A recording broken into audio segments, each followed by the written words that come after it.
Hello everyone, this is Alka Shuran. Let's start our topic cell. Cell is the fundamental unit of life. Cell का जो complete name होता है वो क्या होता है? Cell is the fundamental unit of life. अब हम सेल की डेफिनेशन देखते हैं. सेल की डेफिनेशन क्या होती है? Cell is the building block of life, cell is fundamental unit of life and cell is structural and functional unit of life. अब हमें ये देखना है कि सेल को हम इन तीनों नेम से क्यों जानते होते हैं. सेल को हम बिल्डिंग ब्लॉक भी कहते होते हैं, सेल को फंडामेंटल यूनिट भी कहते हैं और सेल को structural and functional unit of life भी कहते होते हैं. अब इसके पीछे रीज़न क्या है? अब हम बिल्कुल कॉमन एग्जांपल देखते हैं कि हमारे आसपास में हमारी सराउंडिंग को सबने ऑब्जर्व किया है. अब हमने आसपास में जैसे कि घर बनते हुए सबने देखा है, एक घर या फिर कोई भी बिल्डिंग बनते हुए सबने ऑब्जर्व किया. अब उस बिल्डिंग को बनाने के लिए सबसे जो एसेंशियल थिंग होती है, उस बिल्डिंग को बनाने के लिए जो एसेंशियल थिंग होती है वो हमारे पास क्या होती है? वो होती है हमारे पास ब्रिक्स. अब ब्रिक्स या फिर ईंटें जो होती हैं, बगैर ईंटों के आप पूरी बिल्डिंग बना सकते हो? एक बिल्डिंग के अंदर लाखों ईंटें लगी होती हैं. अब क्या आप ईंटों के बगैर क्या बना सकते हो? कोई भी बिल्डिंग बना सकते हो? नहीं बना सकते. जनरली हमें ईंटें चाहिए ही चाहिए होती है. अभी यहाँ पे जो हमने ये एग्जाम्पल लिया ईंटों वाला, सिमिलर तरीके से अगर इन ईंटों को अगर हम कंपेयर करके देखते हैं हमारे सेल के साथ में, सेल भी हमारी बॉडी के साथ में सेम फंक्शन परफॉर्म करता है. जैसे कि एक बिल्डिंग बनती है उस टाइम पे आपकी ईंटें करती होती हैं, वैसा ही फंक्शन एक कोई भी ह्यूमन बॉडी या फिर कैसी भी बॉडी जो बनती है उसके लिए आपका कौन परफॉर्म करता होता है? सेल करता होता है. वैसा ही फंक्शन बिल्डिंग के अंदर ब्रिक्स करती होती है. अब ये ब्रिक्स को आप इकट्ठी करते हो, एक के बाद ऐसे इकट्ठी करके लगाते हो, तो वो क्या बनाती हैं? वो वॉल्स बनाती होती हैं. एक वॉल बनने के बाद हमारे पास क्या बन जाते हैं? हमारे पास रूम्स बन जाते हैं. रूम्स रेडी होने के बाद हम क्या बना लेते हैं? हमारे पास पूरी बिल्डिंग बन जाती है. ठीक है. अब हम इसका एग्जाम्पल मैं अभी आपको दिखाती हूँ, आगे फर्दर देखते हैं. ये देखो, अभी यहाँ जैसे मैंने बिल्डिंग को कंपेयर किया था हमने सेल के साथ में, बिल्डिंग के अंदर हमने क्या ली थी? ब्रिक्स ली थी ना. सिमिलर तरीके से अब ये देखो, ये सेल्स हैं आपके पास, ये सेल्स हो गए.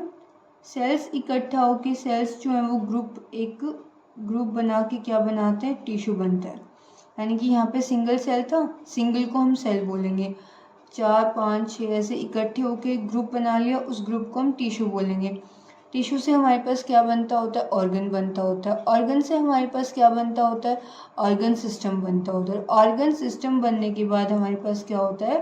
कंप्लीट एक होल ऑर्गेनिज्म की फॉर्मेशन हो जाती है. ठीक है. अब ये वैसी ही कंडीशन है जैसे कि हमने एक बिल्डिंग बनाने में ब्रिक्स की जो हमने यूनिट देखी थी. ब्रिक्स वहाँ पे क्या थी? बेसिक यूनिट थी ना. ब्रिक्स वहाँ पे क्या थी? बेसिक यूनिट थी. एक बिल्डिंग जब बन रही थी, एक पूरा ऑर्गेनिज्म की जब बॉडी बन रही है, उसके लिए बेसिक यूनिट क्या है? सेल होती है.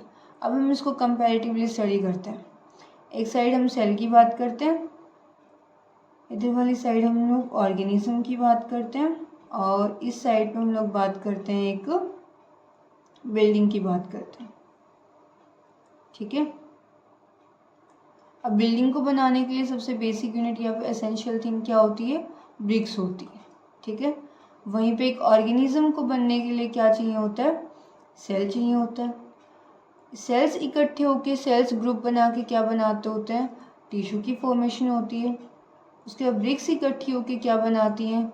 वॉल्स बनती हैं. टिश्यू से क्या बनता होता है आपका आगे फर्दर? ऑर्गन बनता होता है. वॉल से हमारे पास एक सिंगल रूम बनेगा. उसके बाद हमारे पास काफ़ी सारे रूम्स बनते होते हैं, और काफ़ी रूम्स बनने के बाद हमारे पास क्या हो जाती है? हमारी जो बिल्डिंग होती है वो तैयार हो जाती है. सिमिलर तरीके से ऑर्गन्स बने, ऑर्गन के बाद क्या बनता होता है? ऑर्गन सिस्टम बनता होता है, और ऑर्गन सिस्टम बनने के बाद हमारे पास क्या हो जाता है? कंप्लीट एक ऑर्गेनिज्म बन के तैयार हो जाता है. अब हम पीछे चलते हैं. हमने क्या बोला था? सेल की हमने 3 बातें बोली थी. सेल को एक तो हमने बोला था बिल्डिंग ब्लॉक बोला था, बिल्डिंग ब्लॉक ऑफ लाइफ. दूसरा हमने सेल को कहा structural and functional unit of life. ठीक है. और थर्ड वन जो हमने बोला था इसको कि it's a basic unit of life. अब ये जो दो एग्जाम्पल्स हमने पढ़े, इन दोनों एग्जाम्पल से हम इसको कंपेयर करके देखते हैं, ठीक है, ब्रिक्स और सेल। अब देखो, बिल्डिंग के अंदर अगर ब्रिक्स नहीं होंगी देन आप बिल्डिंग नहीं बना सकते। सिमिलर तरीके से किसी भी ऑर्गेनिज्म की बॉडी के अंदर अगर सेल्स ही नहीं होंगे, जो सबसे बेसिक यूनिट जहाँ से आपकी एक कंप्लीट ऑर्गेनिज्म बनना स्टार्ट होता है, वहाँ पे वो यूनिट ही नहीं होगी, देन आप आगे फर्दर पूरा ऑर्गेनिज्म कैसे बनाओगे। पता लगा बेसिक यूनिट कैसे बोला हमने, कि जो फर्स्ट स्टेप होता है बिल्डिंग को बनाने के लिए, तो वहाँ पे हम क्या करते होते हैं, सबसे पहले हम एक ईंट रखते होते हैं, उसके बाद एक के बाद एक के बाद रख के हम पूरी बिल्डिंग बनाते होते हैं। सिमिलर तरीके से जब ऑर्गेनिज्म की फॉर्मेशन होती है, वहाँ पे भी पहले क्या होता है, एक सिंगल सेल होता है, और सिंगल सेल से हमारे पास क्या बनते होते हैं, आगे फर्दर टिश्यूज़ बनते हैं, टिश्यू से हमारे पास ऑर्गन बनते हैं, ऑर्गन से ऑर्गन सिस्टम, पूरा ऑर्गन सिस्टम से ऑर्गेनिज्म बनता होता है, ठीक है, आया समझ।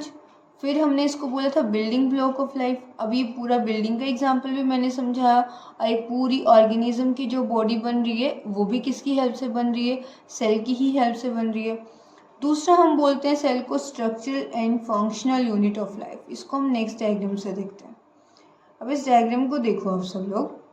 इस डायग्राम में हमें अलग अलग हमारे ह्यूमन बॉडी का फंक्शंस दिखाई दे रहे हैं, जैसे कि ये हो गया हमारे पास हमारे लंग्स, ठीक है, फिर हमारा हार्ट होता है, उसके बाद हमारा स्टमक आता है, ठीक है, फिर हमारे पास आती है हमारी स्मॉल इंटेस्टाइन, उसके बाद हमारे पास आती है हमारी लार्ज इंटेस्टाइन, ठीक है।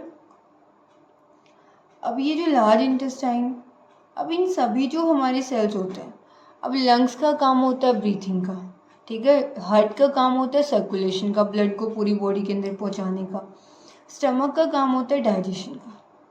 अब ये सभी जो हैं अलग अलग जो डिफरेंट सेल्स हैं, डिफरेंट उनका फंक्शन है। जो हार्ट बना हुआ है वो वाले सेल्स हमारे डिफरेंट है, जिससे हमारे लंग्स बने हुए वो वाले सेल्स जो हैं वो हमारे डिफरेंट सेल्स हैं, ठीक है। इस तरीके से जो हमारे डिफरेंट सेल्स होते हैं वो डिफरेंट ही फंक्शन परफॉर्म करते हैं। इस वजह से हम कहते हैं structural and functional unit of life.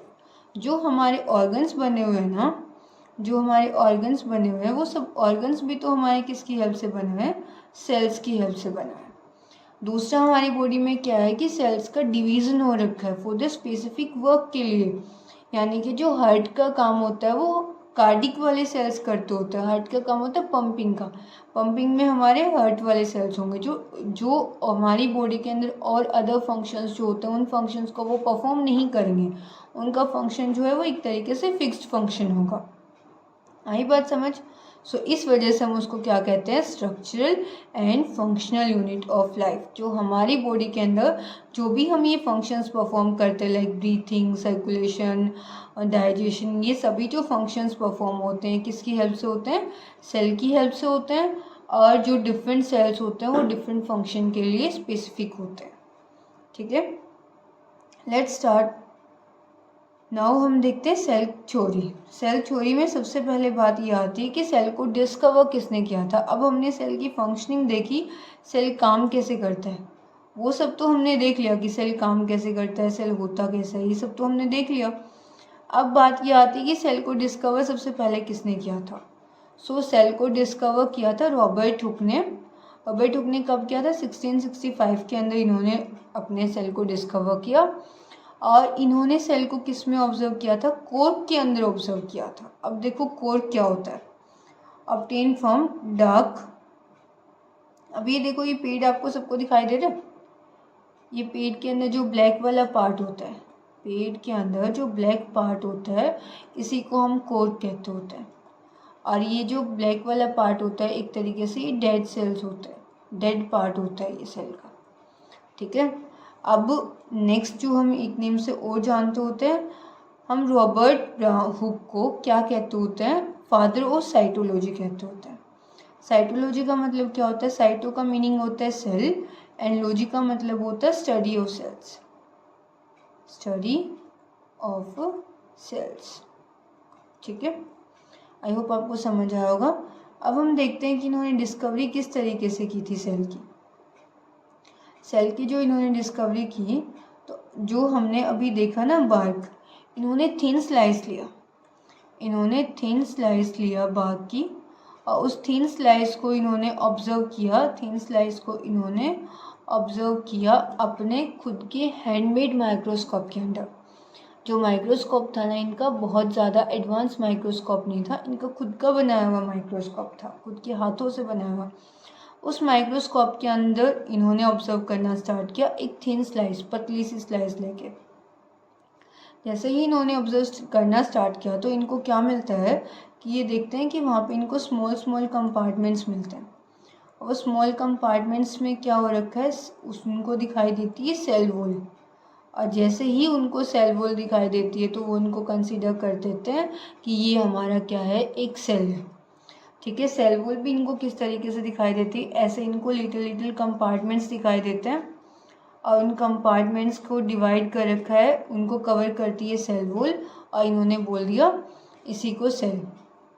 ठीक है, ये कंपार्टमेंट्स अगर हम बात करें तो हमें कैसे दिखाई देते हैं, हम सब ने हनीकॉम्ब का स्ट्रक्चर देखा होगा, हनीकॉम्ब का स्ट्रक्चर हम सब ने देखा है।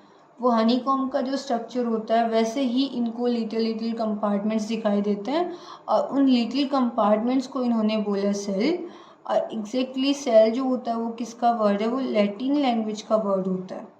लैटिन के अंदर इसका मीनिंग होता है लिटिल रूम्स, और इन लिटिल रूम्स को इन्होंने क्या बोला, इन्होंने बोला था सेल। इस तरीके से रॉबर्ट हुक ने क्या किया, हमारे सेल की डिस्कवरी किया। इसके बाद हमारे पास अदर साइंटिस्ट आते हैं, फिर आते हैं लिवेनहोइक। लिवेनहोइक ने 1674 के अंदर पॉन्ड वाटर उठाया, इन्होंने पॉन्ड वाटर को लिया, और पॉन्ड वाटर के अंदर इन्होंने जैसे कि एक बाउल वगैरह के अंदर पॉन्ड वाटर को लिया, और इन्होंने भी, इनके पास भी इनका खुद का बनाया हुआ हैंडमेड माइक्रोस्कोप था, हैंडमेड माइक्रोस्कोप था, और उस माइक्रोस्कोप के अंदर इन्होंने अपने आप को, अपना जो सेल था वहाँ पे इन्होंने ऑब्जर्व करना स्टार्ट किया। अब इन्होंने जब ऑब्जर्व करना स्टार्ट किया तो इनको क्या मिलता है, इनको ऐसे फ्री लिविंग सेल्स दिखाई देते हैं, फ्री लिविंग सेल्स, जिंदा सेल्स दिखाई देते हैं पॉन्ड वाटर के अंदर। देन इन्होंने डिस्कवरी की एक आपकी फ्री लिविंग सेल की, जो इनको दिखते हैं वो कैसे होते हैं, इनको इन्होंने डिस्कवरी की प्रोटोजोआ की, स्पर्म सेल की, और इसी वजह से इनको बोला जाता है फादर ऑफ माइक्रोबायोलॉजी। बिकॉज जो भी हमारे माइक्रोब्स थे, प्रोटोजोआ, एल्गी, फंजाई वगैरह, इन सब की जो डिस्कवरी की थी वो किसने की थी, वो लिवेनहोइक ने की थी, एंड लिविंग सेल्स की थी इन्होंने डिस्कवरी। उसके बाद हमारे पास नेक्स्ट साइंटिस्ट आते हैं हमारे रॉबर्ट ब्राउन। रॉबर्ट ब्राउन जो है वो डिस्कवरी करते होते हैं न्यूक्लियस की। अब न्यूक्लियस क्या होता है, न्यूक्लियस को हम लोग एक नेम से और जानते हैं, न्यूक्लियस को हम ब्रेन ऑफ द सेल कहते होते हैं, ब्रेन ऑफ द सेल। अब ब्रेन ऑफ द सेल इसको हम क्यों कहते होते हैं, जैसे अब आपको कोई एक्टिविटी परफॉर्म करनी है, आपको गाना गाना है, आपको सिंगिंग करनी है, डांसिंग करनी है, प्लेइंग करनी है, या फिर आपको जैसे फॉर एग्जांपल पेन उठा के ब्लू पेन यूज़ करना है, ब्लैक पेन यूज़ करना है, ये सब चीज़ें डिसाइड कौन करता होता है, आपका ब्रेन करता होता है। ये सभी फंक्शंस परफॉर्म कौन करता होता है, आपका ब्रेन करता होता है। सिमिलरली अगर हम सेल की बात करते हैं, सेल को भूख लगी हुई है, खाना खाना है सेल को, या फिर सेल के अंदर एक्सक्रीशन के लिए सेल को जाना है, देन ये सभी फंक्शंस अगर सेल की बात करते हैं, सेल के अंदर इन सभी फंक्शंस को परफॉर्म कौन करता है, परफॉर्म करने के लिए गाइडलाइंस कौन देता होता है, वो आपका न्यूक्लियस देता होता है। इस वजह से हम लोग न्यूक्लियस को जानते हैं ब्रेन ऑफ द सेल। ठीक है, आई होप समझ आया होगा आपको। इसके बाद रॉबर्ट ब्राउन, रॉबर्ट हुक और रॉबर्ट ब्राउन के अंदर कंफ्यूज नहीं होना। रॉबर्ट हुक वो साइंटिस्ट है जिन्होंने किसकी डिस्कवरी की थी, जिन्होंने सेल की डिस्कवरी की थी, और इन्होंने अपना जो सेल डिस्कवर किया था वो कैसा किया था, इन्होंने डेड सेल डिस्कवर किया था। और रॉबर्ट ब्राउन कौन है, जिन्होंने डिस्कवरी की है किसकी, न्यूक्लियस की। इसके बाद हमारे पास नेक्स्ट साइंटिस्ट आता है, वो है हमारे परकिंजी। परकिंजी जो हमारे साइंटिस्ट हैं उन्होंने डिस्कवरी की प्रोटोप्लाज्म की 1839 के अंदर। अब बात ये आती है कि प्रोटोप्लाज्म क्या होता है। प्रोटोप्लाज्म होता है जब हम साइटोप्लाज्म को, न्यूक्लियस को, साइटोप्लाज्म पता है ना क्या होता है, सेल के अंदर जो फ्लूइड होता है, जैसे ये आपका सेल है, इस सेल के अंदर जो एम्प्टी स्पेस होता है जिसके अंदर जेली लाइक फ्लूइड जो होता है उसको हम क्या कहते होते हैं, साइटोप्लाज्म कहते होते हैं। ठीक है, साइटोप्लाज्म के अंदर ही हमारी अदर ऑर्गेनेल्स प्रेजेंट होती है, इसके बारे में आगे फर्दर पढ़ेंगे। ठीक है, साइटोप्लाज्म यहाँ पे प्रेजेंट होता है। साइटोप्लाज्म और न्यूक्लियस दोनों को जब हम कंबाइन कर देते हैं तब हम क्या बना देते हैं, उसको हम प्रोटोप्लाज्म कहते होते हैं। साइटोप्लाज्म एंड न्यूक्लियस दोनों को जब हम कंबाइन करते हैं उसको हम प्रोटोप्लाज्म कहते हैं। इस प्रोटोप्लाज्म की डिस्कवरी किसने की थी, परकिंजी ने की थी। आई होप यहाँ तक आपको समझ आया होगा। Thank you and have